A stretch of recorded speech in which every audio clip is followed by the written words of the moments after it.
This is the third video. I think there's music in the background. I'm gonna assume there's not though.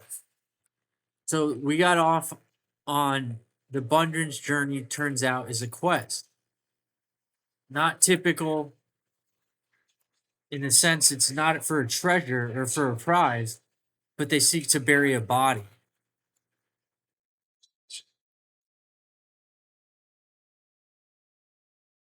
And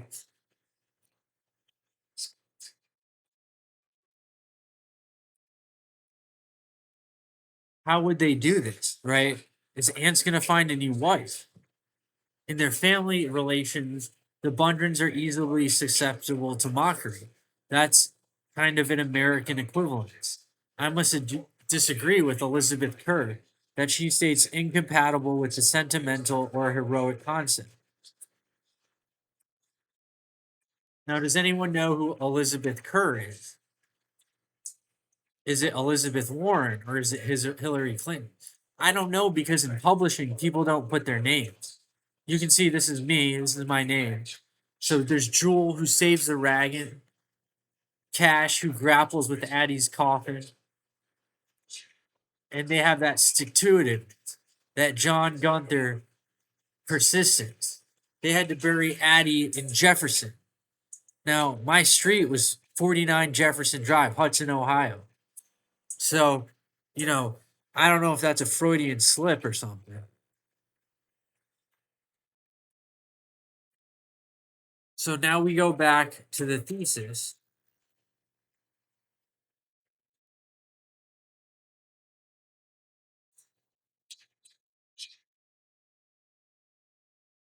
The central theme in As I Lay Dying is the overlay that is evident at the river crossing, grotesque with mythic, heroic with feeble, goodwill with selfishness. Even real and unreal became entangled, as Ezra Pound wrote. The river crossing, there was a log that resembles Christ. It heaves out of the water. Jules' struggling horse makes it sound like a natural man. A drowning mule makes an almost human sound.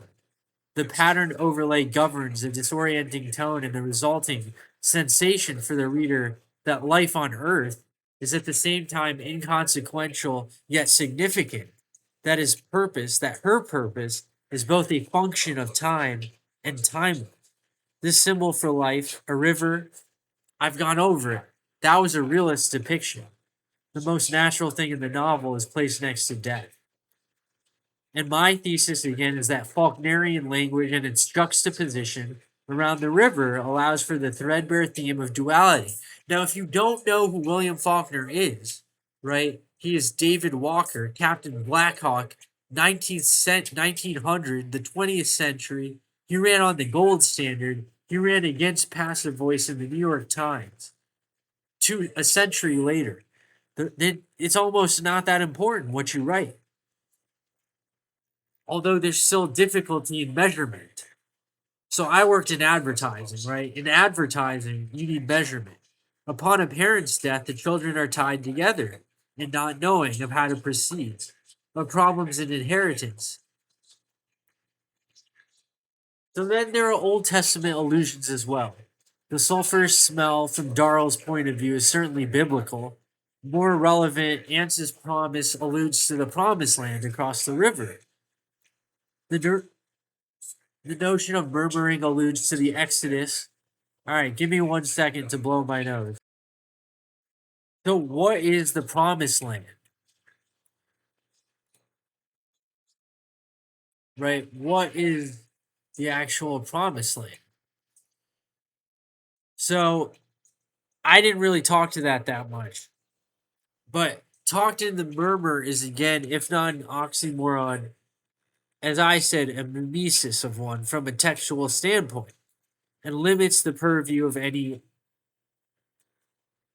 allusion. Allusion, right? So keep that in mind. The river Styx, the juxtaposition, right?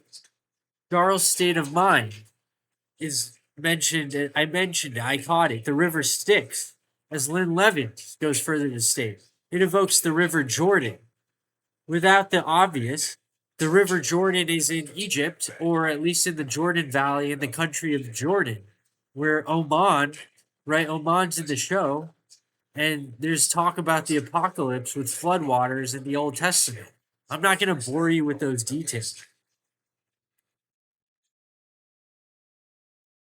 The river is most purely a function of the story. That's the point.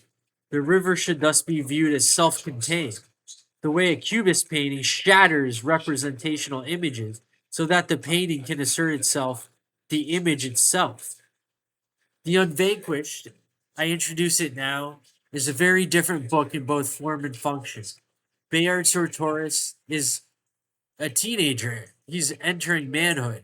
Maybe like Jewel and like Cat, even Vardaman.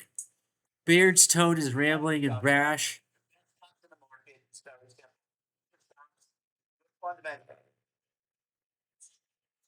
So the presence of the Jordan River is not the river up here. The river up here